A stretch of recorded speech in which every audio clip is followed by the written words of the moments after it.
Gue ini orang yang banyak dosa. Gue pemabuk, pejinah, pencuri. Gue juga anak yang durhaka. Bahkan, gue seorang... Cukup. Apa lo bangga dengan dosa-dosa lo itu? Allah yang menutupi aibmu. Ngapain lo keluar-keluar ke orang tentang dosa lo itu? Kita tadi anjurkan untuk membuka aib orang lain, bahkan aib sendiri. Jika dosa lo bersangkutan dengan orang lain, maka bereskan dengan orang itu. Apapun resikonya, termasuk di penjara sekalipun. Hablum minallah lo beresin, hablum minanas lo juga beresin. Siapa sih yang bangga dengan dosa-dosa? Lo kira enak menjalani hidup yang berantakan kayak gue ini? Sejujurnya, gue juga kangen sujud sama Allah, kangen ke masjid. Tapi ketika rasa ingin tobat itu ada, hati gue nolak dan selalu bilang, lo itu kotor, gak pantas lo masuk masjid. Gak pantas lo sujud sama Allah yang maha suci. Belum lagi kalau ke masjid ada yang bilang, cie-cie tumben ke masjid, biasanya jam segini masih nyeket botol. Gue kesel, akhirnya gak jadi tobat. Gue tambah malas ke masjid dan merasa diri ini memang gak pantas untuk sholat. Karena gue berpikir, sholat hanya untuk orang-orang yang suci, bukan orang yang kotor dan penuh dosa kayak gue ini. Lagian mana ada yang mau bimbing gue untuk tobat, untuk sholat?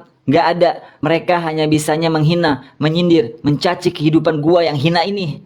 Padahal gue juga pengen sujud ke Allah, mengadu setiap masalah hidup ke Tuhan gue. Apa itu salah? Hanya karena gue seorang pendosa. Lo denger ya, gue mau bimbing lo. Gue mau bimbing lo. Gua mau menyertai lo dalam pertobatan. Tapi lo harus benar-benar bertobat dengan sungguh-sungguh. Karena setan gak akan rela kalau lo keluar dari lingkarannya. Abaikan suara setan itu, bisikan negatif itu.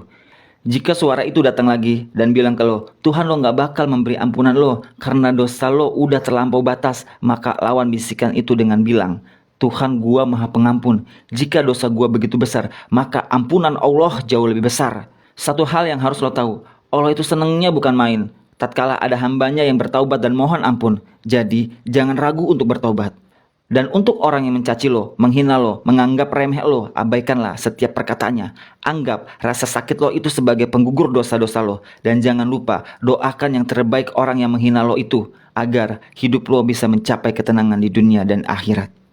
Yang lo harus tahu, ampunan Allah selalu terbuka buat hambanya. Seberapa besar dan banyak dosanya, Allah tetap ampuni. Karena ampunan Allah lebih besar dibanding dosa-dosamu.